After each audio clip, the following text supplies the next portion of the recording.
How's it going, everybody? I'm here with another what if video. So, what if the online future today did not happen?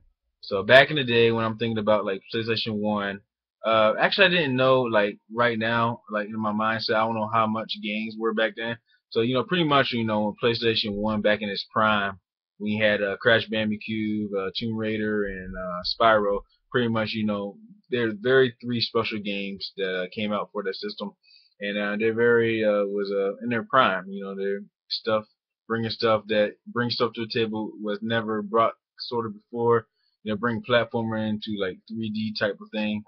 Uh, yeah, so pretty much these games are pretty good. So those games, I chose those games because those games back then didn't have online. So pretty much you just bought the game from the store.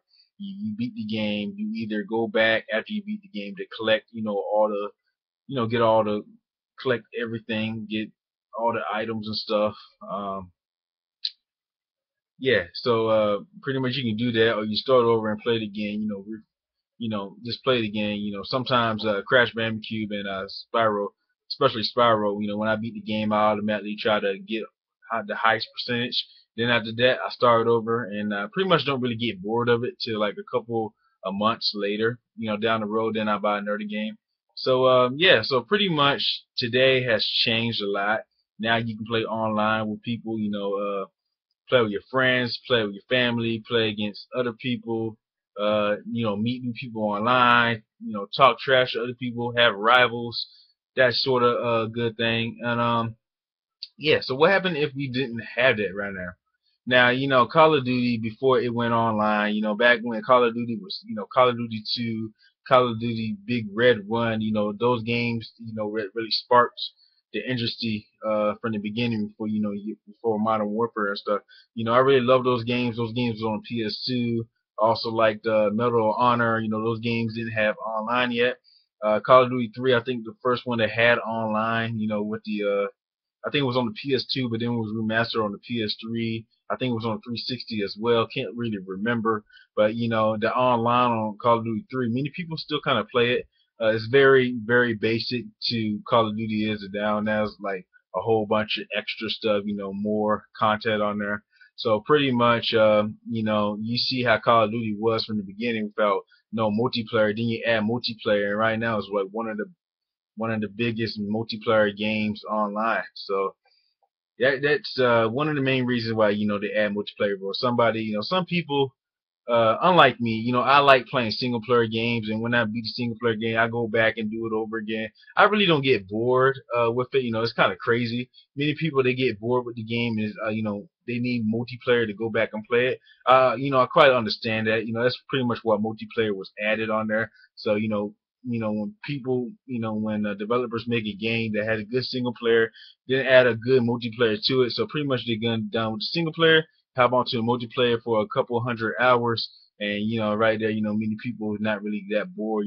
Keep them motivated to play that game all over again. And then after a couple of years, so a couple of months, go back to single player, then go back to multiplayer, and then switch like that. So pretty much that's why online games like Call of Duty that had a lot of good storylines, especially back in Black Ops, um, Killzone, and I guess you can say Crisis. I don't really know that much about the game. I just heard, lot of stuff about Crisis 3, how the graphics was pretty good. Story was really all not all that. So pretty much, I'm not really a Crisis, type of person, so I didn't know anything about it. So pretty much, that's one of the examples that has online that I heard online was pretty good too.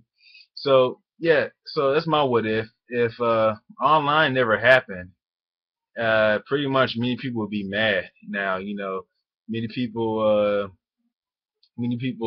play single player, then go to the multiplayer. The multiplayer is what brings people back. I sort of kind of believe that. I sort of, I agree with that a little bit. But, on the other hand, many people play single player, just for the single player and stuff like that. Many people I know that bought Uncharted 2 and didn't play the single player, didn't really go to the multiplayer. Just everybody's different. So don't pretty much everybody play how they you know how they fit to it. Now, pretty much, he liked the single player, but he didn't like playing the multiplayer. So, he's played the single player, I think, about 9 or 10 more times, and that's a lot anyway. But, he likes the single player. He liked the cutscenes and stuff like that. Like, I like Bioshock 1. I, beat Bioshock 1 about like 13 times. Didn't even have them online. Just the stuff you can do in that. So it depends on what they have in the single player that brings you to it. Um, yeah, so pretty much, if online never happened, it takes some people off because, they need online to motivate them to play it, keep playing the game, bring them back to it. Yeah, they add DLC, Mac packs and stuff like that to, to, enhance it a little bit. And, if they didn't have online, many people will be alright about it. They just like playing the single player and barely touch the multiplayer. So that's pretty much my what if. So that's pretty much all I have to say in this video. Like, comment, subscribe, and feedback.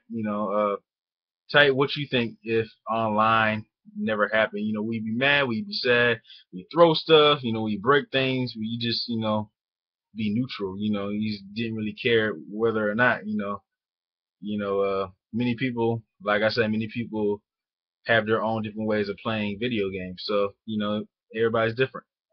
So that's all I have to say. I'm KCB3. Have a wonderful day.